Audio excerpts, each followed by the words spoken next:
Hello, my name is John Van Etten. I'm the grounds superintendent at Mohonk, and I'm responsible for the grounds and gardens, golf course, flower shop, about 500 acres all in all, and have somewhat of a specialty, and that's gardening with deer. We're just going to look at some real indicators of deer damage. Some of it's subtle that people often overlook, but we'll look at that. We'll look at some of the typical damage that they do in the garden. What we're looking at here is a distinct browse line, up close and personal, of basically how high a deer can reach casually.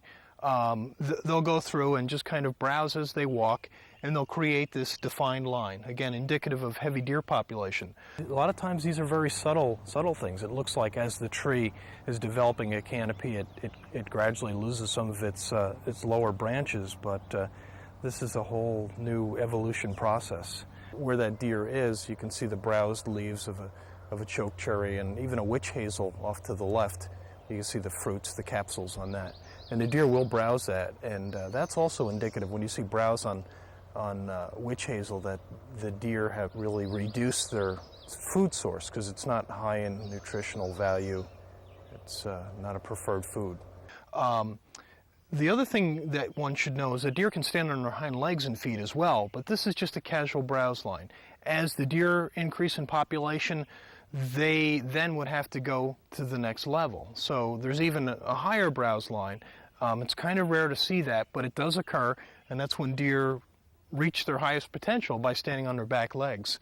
But this is, you can see right through, you're able to penetrate the woods, so you see not only the edge, the fringe habitat, but deep into the woods.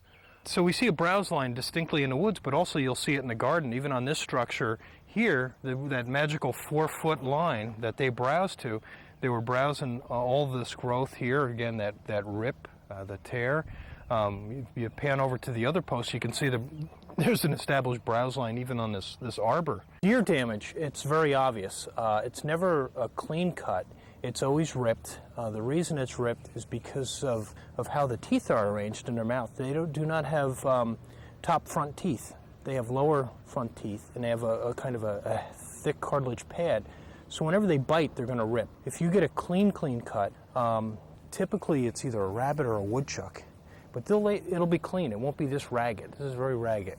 Also, over here, we have that typical rip. This is a trumpet vine, and they like to get the new growth. The older growth, the more mature leaves, they tend to leave alone. They're a little bit woodier.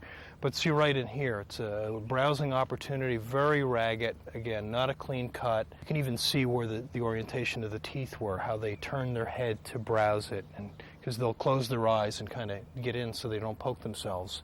A little bit more where they chewed the leaf. The rip you see is not only on the stem, but you'll get the same rip on the leaf where it's tore. If it was a rabbit, it would be a clean cut because of the orientation of their incisors, their front teeth and bottom teeth. So here's another one, just a ragged chew mark. The thing with deer too is they don't eat. Sometimes they'll do damage just by walking through. They walk through here. You can see the footprints right up through the landscape. And to me, this is a good sign that they didn't break anything, but also even a better sign that they didn't browse anything as they walk through.